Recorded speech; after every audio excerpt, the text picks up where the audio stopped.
फैला, हम तक जो है क्या पहुंचा। तो जब तक कुर्बानी नहीं देगी तब तक जो है क्या ये मिल्लत तरक्की में नहीं आएगी। इसलिए कुछ लोगों को तो कुर्बानी देना होगा। ये तो मुख्तसर सी बात थी बेटी के मुताल्लिक। आप देख लीजिए माँ के मुताल्लिक। जवान बेटा है, माँ का कोई पूछ नहीं, इल्ला माशाअल्लाह कहीं होता होगा, उनको कोई नहीं पूछने वाला। दवाई के लिए भी वो मोहताज है। बीवी अगर कहेगी रात में कि हमारा सर में दर्द हो रहा है, दौड़ के जाएगा लाइन चौक, दवाई ला के देगा। और अगर लाइन चौक में नहीं मिला तो किसी आदमी को जो है तैयार करेगा, चलो अररिया से ले आए, लेकिन ला के देना। लेकिन माँ को क्या कहेगा, अच्छा सब्र कर लो सुबह होगी, सब्र कर लो सुबह होगी। ये है चीज। वो माँ जो रात रात भर जाग करके उस बच्चे को जो है क्या परवरिश की है, लेकिन उनके दुख दर्द का जो है उनके पास जो है ना फौरी कोई इलाज नहीं। रही बात बहन की, तो आप सभी लोग जानते हैं कि बहन का क्या हाल है। माँ बाप मर गया और मैं के खत्म हो, बल्कि हाल तो यह है कि बाप बेटी को जायदाद से महरूम करने के लिए, ताकि मेरे मरने के बाद मेरी बेटी है ना हिस्सेदार न बन जाए, विरासत न उसको मिल जाए, वो अपने जीते जी रजिस्ट्री कर देता है बेटों बचाने के लिए। खुदा ने तो एक निजाम बनाया कि तुम इतना अगर जो है जमीन जायदाद छोड़ के मरते हो तो इतना बेटे को जाएगा, इतना जो है बेटी को, है ना। लेकिन हम बहुत होशियार निकले, है ना।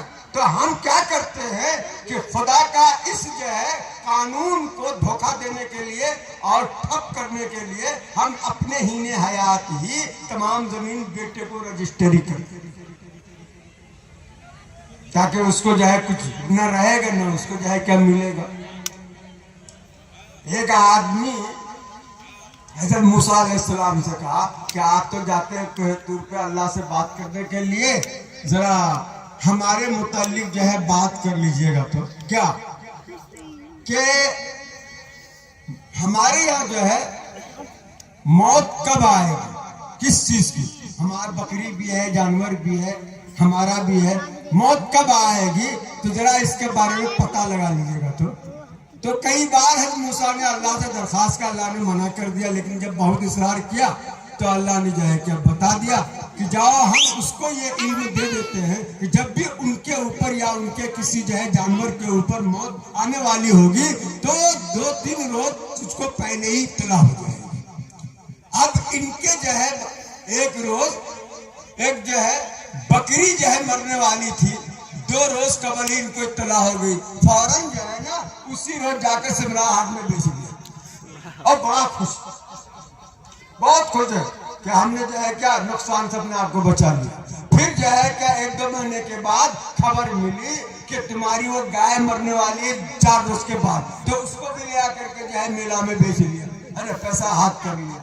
फिर कुछ दिनों के बाद खबर मिली कि भैंस मरने वाली है, उसको भी ले आके बेच लिया। उनके 1 महीने के बाद खबर मिली कि अब तुम्हारी मौत आने वाली है। बहुत चालाक था, तुम्हारी मौत आने वाली है। तो दौड़ता हुआ हज़रत मूसा अलैहिस्सलाम के पास गया कि हज़रत दुआ कर दीजिए। आगे क्या दुआ, क्या खबर आई है कि हमारी मौत आने वाली है।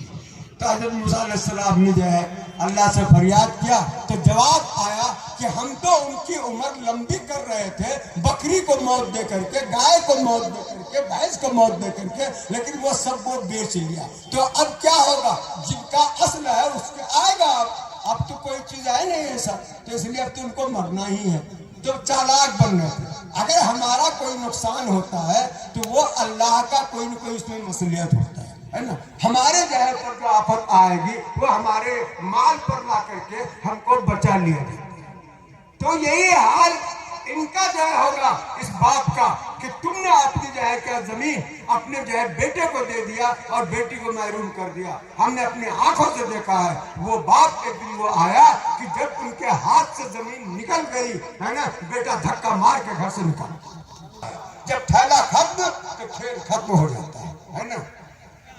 अगर बेटे के अंदर ईमानदारी होती, दीनदारी होती, तो बाप जो है चाहे फकीर हो चाहे जो है क्या अमीर हो, बाप जमीन दे न दे, बाप का जो उनके ऊपर हक होता है वो उनको अदा करेगा, वो उनको अदा करेगा। और जो बेटा माल के लालच में बाप की जो है खिदमत करता है, तो जाहिर बात है कि जब तक जो है क्या माल रहेगा खिदमत करेगा, जब माल खत्म तो खिदमत खत्म, सुराही जब खाली हो जाएगा पैमाना जुदा हो जाएगा। यही तो जो है क्या मामला होगा। एक बुढ़िया था, 4 बहू थी, कोई उनको देख रेख नहीं कर रहा था। कुछ ताजिर उधर से गुजरा, वो आया उनके यहाँ रात पूछा, अम्मा जान आपके पास कोई बहू को नहीं देख रहे? बहू तो कही आपको। कहा कि बेटा हमारे कोई खिदमत नहीं करता, हम किसी तरह गुजर रहे हैं। कहा अच्छा ठीक है। वो ताजिर बड़ा होशियार था, एक थैला में है ना भर करके उस बुढ़िया को दे दिया। कहा कि बस इसको तुम अपने पास रखना और कभी इधर रखना कभी इधर रखना, है ना, जैसे लगे कि तुम छुपा रहे हो। तो जब वो थैला आया और वो कभी इधर रखे, रात में सोए तो तकिया के बड़ा करके सोए, तो बहुत सोचने लगे कि बहुत बीमार है। अब उनका जाएगा पूछा शुरू किया, एक जाए तो दूसरी बहू आ जाए, दूसरी जाए तीसरी आ जाए, तो 24 घंटा उनकी खिदमत होता। इतना से कुछ दिनों के बाद बुढ़िया मर गई तो चारों बहू आकर के चढ़ गई। जब थैला खोला तो उसमें कंकड़ भरा हुआ था। वो ताजिर बहुत होशियार। तो इसलिए माँ बाप को कभी नहीं जाए क्या चाहिए कि अपने हीने हयात किसी। आप बताइए कि जो बाप खुद बेटी का हक मार रहा है, वो बाप दामाद से ये उम्मीद रख सकता है कि वो उनका बेटी का हक ना मारे? है? जब तुम बाप हो करके बेटी पर जुल्म कर रहे हो तो दामाद से क्या उम्मीद रखते हो? बेटी के साथ अच्छा सलूक कर रहे हो। ये तो जो है हक जो है बेटी का मामला है। बहन का जो है क्या मामला है? बीवी का मामला तो आप लोग देख ही रहे हैं। बीवी का मुतालिक तो एक जुमला बहुत मशहूर है कि गले पड़ गई है निभा रहा है। वो गले पड़ गई है, इसको निभा रहा है जैसे तैसे भी। मगर याद रख लीजिए, अगर घर में औरत ना हो तो वो घर जो है जंगल होगा, उसमें कोई सुकून नहीं है। अगर औरत में कुछ कमी है तो जब तक वो माँ बाप के यहाँ थी, माँ बाप की जिम्मेदारी थी कि वो उनको जो है सुधारे, तरबियत दे। जब वो शादी हो गई तो अब शौहर की जिम्मेदारी है कि उनको तालीम दे। जिस तरह से शौहर का जिम्मा फर्ज है कि वो बीवी को खाना दे, कपड़ा दे, रहने के लिए मकान दे, तो उसी तरह से अगर बीवी जाहिल है तो उनको तालीम देना फर्ज है ताकि वो अपनी जिम्मेदारी को निभा सके, नमाज पढ़ सके।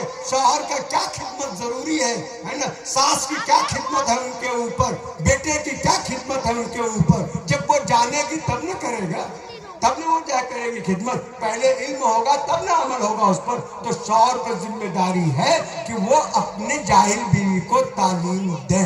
लेकिन आपने देखा आज तक किसी भी घर में ये झगड़ा आया सामने कि हम जाहिल हैं, हमको जो है शौहर जो है पढ़ा नहीं रहा है। खाने का झगड़ा, कपड़े का झगड़ा तो रोज हो।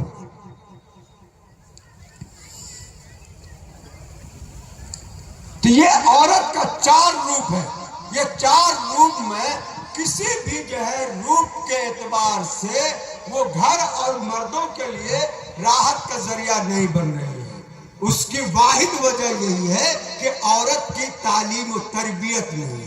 यानी वो मछली है जो नदी से लाके दिया, काट के जो है पका लिया, उनको साफ सुथरा नहीं किया। जब तक जो है आदमी का मर्द हो या औरत हो, लड़की हो या लड़का हो, जब तक उनकी तालीम और तरबियत नहीं होगी तो उनके अंदर अखलाक नहीं। आपको जो है अच्छी तरबियत मिले तो हमको हर हाल में बच्चे और बीवी को तालीम याफ्ता बनाना होगा, है ना। रात में तो जब तक वो अलग सोती रहेगी, फरिश्ता उस पर लानत करता जो है क्या रहेगा। लेकिन दूसरा पहलू भी इनके अंदर कि अगर कोई शौहर बिला कसूर बिला वजह औरत से अलग होकर सोए, है ना, जबकि उनको यह नहीं सोना चाहिए, कोई गलती नहीं है उनकी, तो शौहर का भी नमाज कबूल नहीं होगा। ये सिर्फ औरत ही के लिए नहीं है, शौहर के लिए भी है। दोनों में से कोई भी किसी पर ज्यादती करेगा तो उनकी नमाज जो है क्या कबूल नहीं।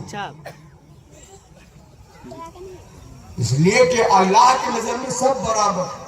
ये नहीं है हम जैसे लोगों का पंचायती कि एक ढेला इधर कर दिया एक ढेला उधर कर दिया, ऐसा नहीं है। खुदाई कानून के नजर में सब जो है क्या सबके साथ जो है क्या।